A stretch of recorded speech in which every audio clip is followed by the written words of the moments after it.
Hey everyone, this is Chris, and you're listening to slash watching One Cross Radio. And today we are joined by nobody. It's just me. I'm in my living room. It is day, I don't know, man, day whatever of the quarantine. The days are really bleeding together. And originally I had something else in mind, but that something has been postponed to a later date, and I can't wait for that date, actually, because I'm really excited to do that episode. But I still wanted to record something, so I thought this could be fun. We'll see how fun it is. It's also repurposing some frustration that I've had at other things. I mean, like, oh, I can rant about nonsensical things, and nonsensical things being nonsensical. And today we are going to rank the DCEU. Come on. I so badly want to enjoy this more, man. I want to enjoy DC Comics, comic book live action movies so much more than I do because really, they're. Oh, okay. It's just. I can't words already. I need to make better word mouth, as Christian would say, which I'm pretty sure is a Brooklyn Nine-Nine quote. All right, so let's see. 1, 2, 3, 4, 5, 6, 7, 8. There's 8 movies. And how many of them would I actually call good? Definitely 2. Maybe 3. Half are better than all right. But then, and that's the thing. None of them are great. Most of them have great parts, but none of them are great. So just as the normal heads up when we're going through rankings, some of these are kind of done as I want to say best slash most enjoyed, and worst slash most disappointing, because one of the movies could be objectively worse, like it was made much worse. It's not as well put together as a film, but the disappointment factor is man, I looked crazy there. But the disappointment factor is much higher. So that's what can kind of affect the rankings. I know in an old blog post, when I was going through the Spider-Man movies, or I think I did that with Steve, while I'm like, Spider-Man 3 is still the worst. Like, Amazing Spider-Man 2 is potentially worse made, but Spider-Man 3 is much more disappointing. So that's the kind of thing there. So we're gonna go the best slash most enjoyed to the worst, just because I'm sure inspiration will hit as we go. So starting it off, originally I thought it was going to be Wonder Woman, but surprisingly, that might not even. Okay, it's tied for number 2, but number 1 is Shazam, which really surprised me. Shazam, I would definitely say it's my most enjoyed, but I'd probably say it's DC's best movie. It had a good take on the material. It was as silly as it should be, because as much as I enjoy and have grown to enjoy the Shazam character, there is an inherent camp and silliness to it. It's originally a child, but then an adolescent, a preteen, or just an early teen, who gets powers where he goes into an adult body. That's that's not a thing you can do a fully serious take on. Now, I'm sure you can, but not in the guise of a superhero movie. And I thought the original Captain Marvel was really well put together. The entire cast did a great job. And it still had some flaws, but the nameless CG representation of like sin and greed and all that, you're like, okay, that's the weakest part. But the main villain, I can't remember the actor's name, but he was really solid. the kids did a great job. The adult versions of the kids when they got cast was great. Adam Brody being the older version of, I can't remember his adopted brother, but Freddie. Yeah, the older version of Freddie. Like Jill and I just looked at each other and we're like, that is spot on casting. That's amazing. But Levi, he did a fantastic job. The original marketing was all right because it's showing him fleecing or whatever the heck it is the kids call that thing.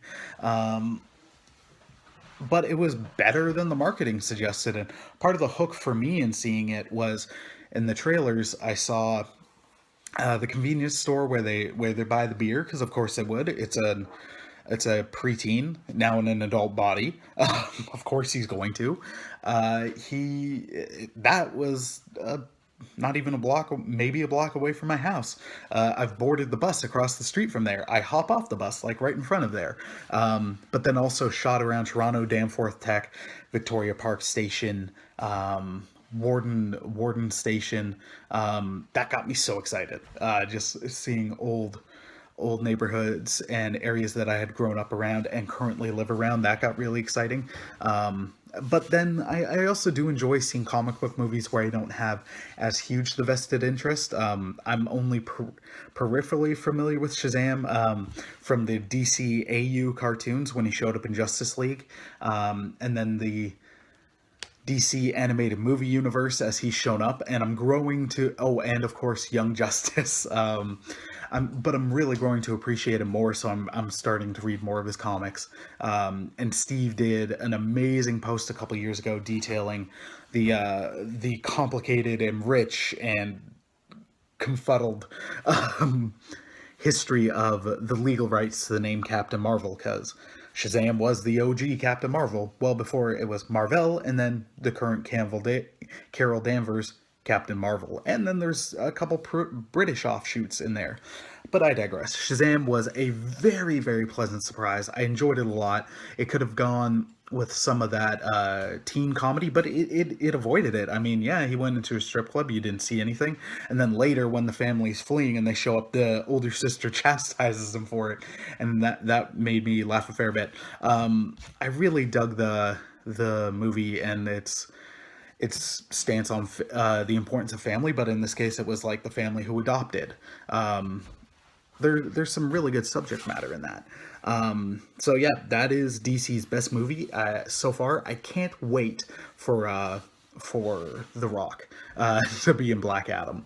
And again, I'll make the distinction. I'll say it's my most enjoyed. To me, it's the best. Because it didn't suffer the same third act problems that Wonder Woman suffered, and that's what edges it out. Which actually, you know what? Yeah, it'll lead me into I'll go with Wonder Woman being the second best, but with an asterisk. It's almost tied with Aquaman. Aquaman I found to be really, really good. Its third act is where it shined. Its first two acts where the hopping around a bit it's all right, and I enjoyed a number of the performances. Some of the cast you could argue was distracting, but I was still in. But it didn't have as solid of a first and second act as Wonder Woman did. Wonder Woman was so well made till the third act, and the performance by Gal Gadot was outstanding. Chris Pine as Steve Trevor almost stole the show. I almost called them the Howling Commandos, but the people that were with her and her team, they were interesting. The shot where they liberated the village was cool.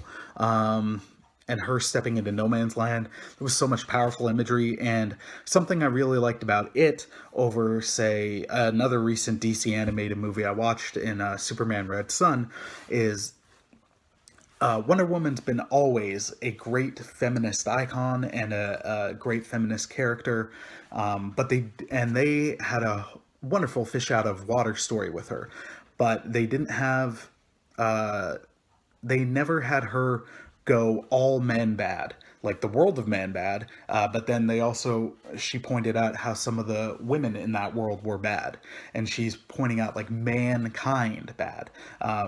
whereas Superman Red Sun recently, they legit had Wonder Woman go like, men, all men are bad and all that. So I appreciated that they didn't do that in the movie, which I wasn't really concerned about them doing it, but a lot of people were because hey, woman superhero means shut up.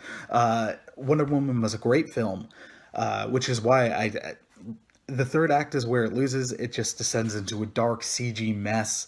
You do have the Steve sacrificing himself piece, which you're like, whoa, and then that does impact her in the way that it should, as it would any character. But it's just, it becomes a hard to see dark CGI mess, which was a problem with DC movies up till that point. It happened in Man of Steel. It definitely happened in Batman, Superman, Suicide Squad, and Wonder Woman.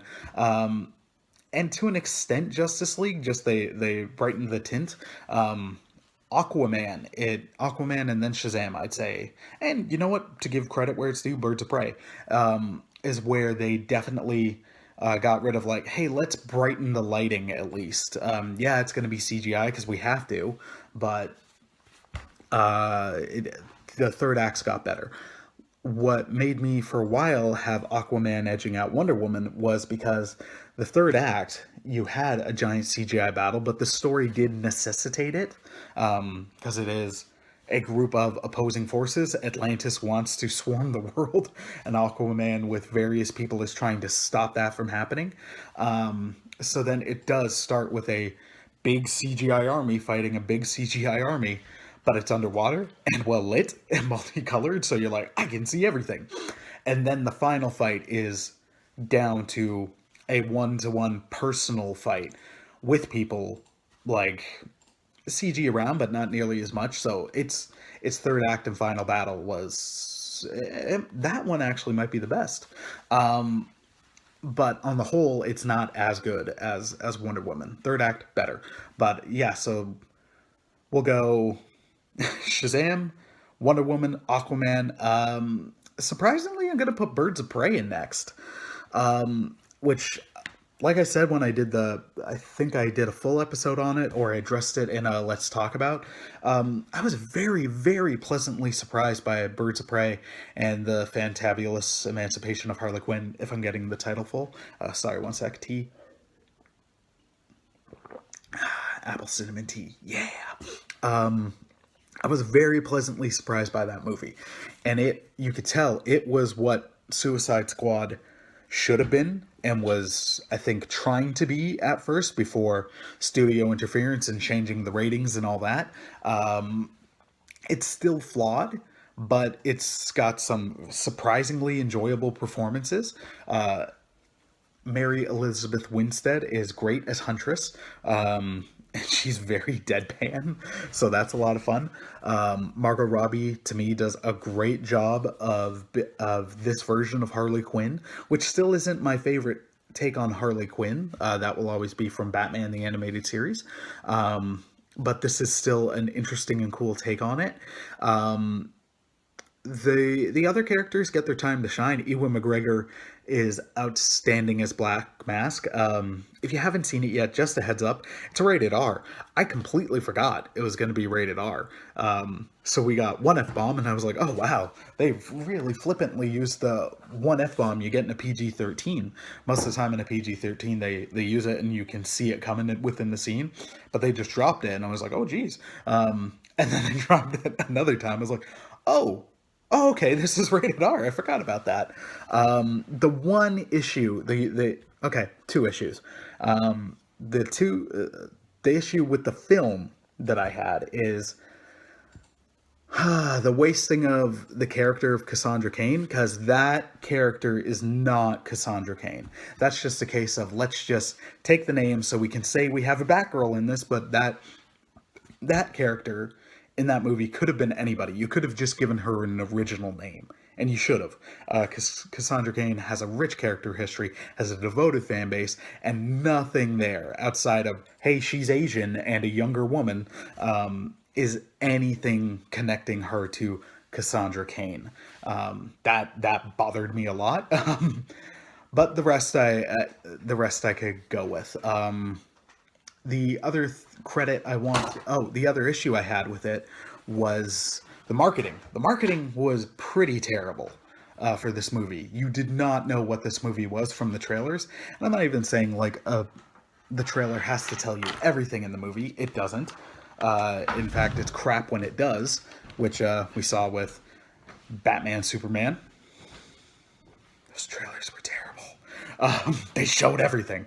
And yet, anyways, the marketing was just really off. You when you got to the movie, you were like, I didn't know this was a breakup movie. I didn't know what was motivating anything about this. And that's the thing. You have to have an idea about the story, what it is. So you can show some things, not everything, but this kind of showed nothing. And the stuff he showed, it was just haphazardly thrown together. The marketing was not good for this movie. But it's a surprisingly good movie. Okay, so that's the top 4. Let's see. You know what? Next, I'll put Man of Steel above this. And Man of Steel still has flaws, but Henry Cavill is great. I remember the excitement I had from that trailer. The shots of the ground interacting when Soups is about to fly. Soups flying is great. Man, the trailer got me so excited. And I loved the idea of the army being against Superman, especially the US Army, because especially I don't want to do the current climate thing, but let's go with like, in today's world, would any government, but stereotypically or not, the US government be A-okay with an off-world alien showing up to protect it and just being like, trust me? No, they wouldn't. No country would. So I did appreciate that take. I loved Henry Cavill's performance. I enjoyed Zod in the movie. Amy Adams was great. There are flaws, though. Superman did not nearly save enough people. The final battle lasting like 45 minutes, stretched over just action scene after action scene after action scene, does get tiresome. I really do want to rewatch this. And upon a rewatch about a year or so ago, I was like, you know what? It's flawed, but I can still dig it. It's the next snap I was completely fine with, because as I talked about in a Superman podcast episode recently, he has killed before, and Superman will kill if it's absolutely necessary, which I thought this movie made it show. It was 100% necessary within that scene, within that context that he had to kill Zod. The take on Jonathan Kent, though the performance was really solid, the take was troublesome because he's never been like, well, maybe you should let people die and just hide your powers kind of thing. Like, that is not Pa Kent. And the CG battle towards the end lasting as long as it did, it got a bit bloated. So it's a flawed film, but it's still enjoyable. Next up, we'll go with Justice League. What stops this from going higher is how you're gonna take some of your most loved and well-known characters, rush a movie, and have it only turn out okay. How? I mean, you could... the part of the problem is the rushed nature of it. Billy Business did a fantastic episode about Justice League on the Hot Takes, on his Hot Takes podcast, and it reminded me just how much trouble there was behind the scenes with it, and the issues that, like, Zack's original vision going, which could be for better or for worse. If they ever release the Snyder Cut, I'm in, but to my knowledge, like, they're gonna have to film a lot to get that done. And the transition to a different director who's making a very different movie, them being like, look, can we put this on pause? But because of a merger and execs not wanting to lose their bonuses, being like, nope, you gotta. Like, there's so much studio interference in this and different voices. There's no way this... You could debate. It turned out being even better than it had any right to be. But it's still it's quite flawed. There's some really enjoyable moments. Superman towards the end. This is the out of the DCAU. This is the the DCEU. This is the best Superman has ever been because he's hopeful, optimistic Superman. He actually saves so many people. The race with the Flash at the end was, I thought, a really nice ending because it's a nod to the comics. That scene where Flash is like trying to sneak up behind him, but then Soups catches him, and he's like, is so funny. I did appreciate him being saying to Batman like, "Do you bleed?" That was a nice follow up. It's got so many flaws though. It's too rushed. Wonder Woman is great. The performances are good. Affleck is good. I feel really bad for Affleck. I agree with Mike when we talked about it when we were talking about Armageddon, Independence Day, and then Armageddon. Mike said Affleck's a good Batman. He just hasn't had good material to work with.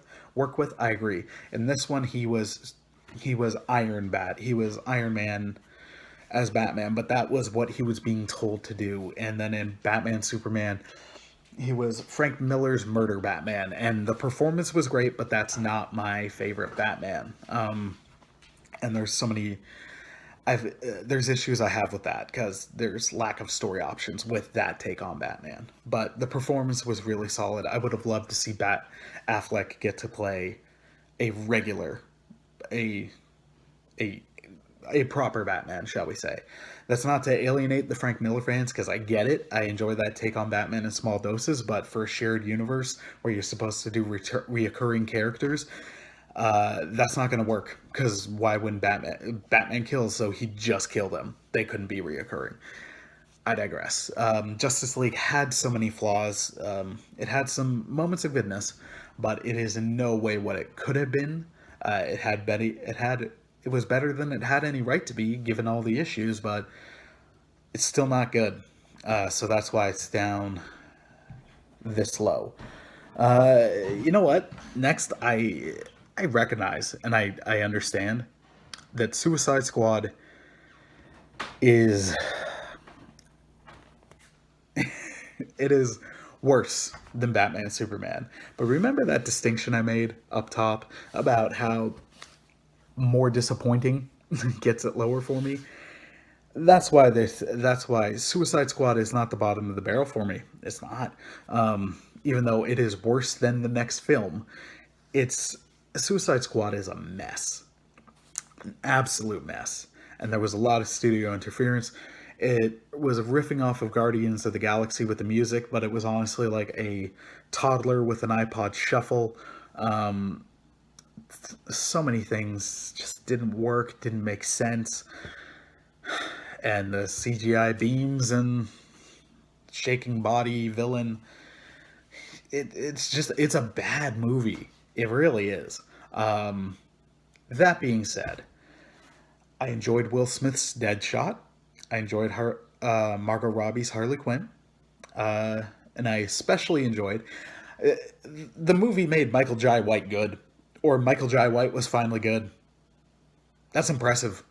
It really is, because they were trying to make Michael Jai White a thing, and it's just not working. But him as Captain Boomerang was outstanding. Affleck showing up as Batman in a brief cameo was great. The Flash showing up in a brief cameo was great. Jared Leto's Joker, you know what? I dug it. I really did. There's aspects I didn't like about it, like well, how are we going to know he's damaged if he doesn't have it tattooed on his head? The look I didn't like. Oh my gosh, if I have to read or hear one more time, like, oh, he's so method, like he sent all this gross stuff, where it's, shut up. Just stop it. That does not necessarily mean he's a good Joker.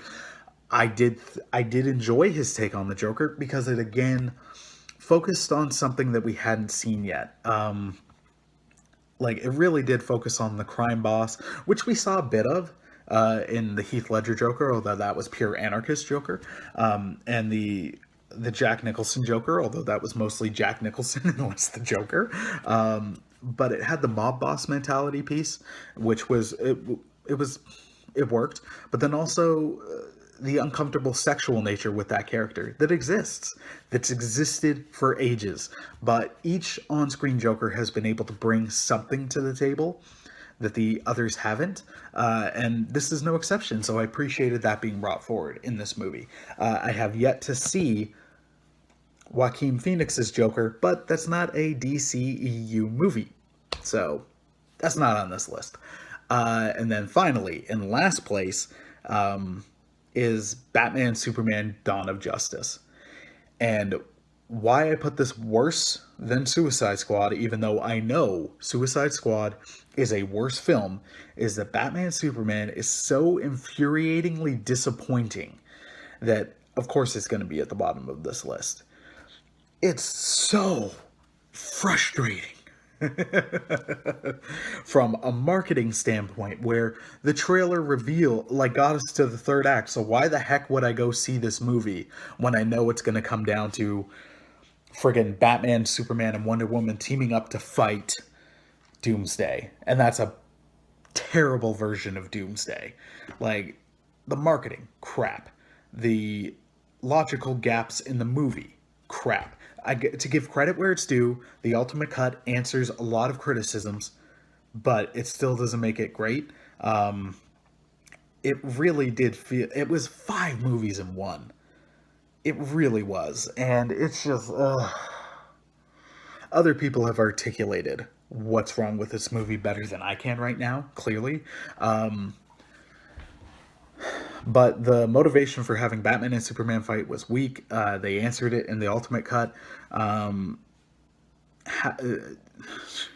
Lex Luthor's incredibly convoluted plot was ridiculous. I didn't have as much of a beef with that take on Lex. It was different than what we had seen so far, and especially on the big screen, because on the big screen, Lex has also always been Hack Lex, where it's all about real estate, land, and landowning. So it was like, okay, we're getting the evil genius Lex, but they did it really weirdly. It's bad. Okay. Like, Wonder Woman's just there, and I was fine with her being there, but they could have explained her being there better. The motivation for Batman and Superman to fight was kind of weak. The Martha of it all, you can boil it down to that. Superman dying was unnecessary. They really rushed to the death of Superman. Batman in the final fight was inconsequential, and that should never be Batman. Superman being the one to get the kryptonite spear was useless, just because then the only reason that had to be the case was for him to die. That should have been and could have been Batman, especially because he has to be in the background anyway, and then have him use a back gadget to launch it. It's just really, really bad. It's the most disappointing, because you can see the 5 or 6 different movies in there and how they could have been good movies. Heck, it just take again, hot takes with Billy Business. I think as they were taking this movie, take Batman's stuff and put it on Lex, and it's compelling. Batman should have had his own movie. Superman should have had his own sequel. And I'm still really hoping for a Man of Steel too, because Henry Cavill is outstanding. Yeah, it's the most frustrating and the most disappointing for me, and that's why I've got it at the bottom. Yeah.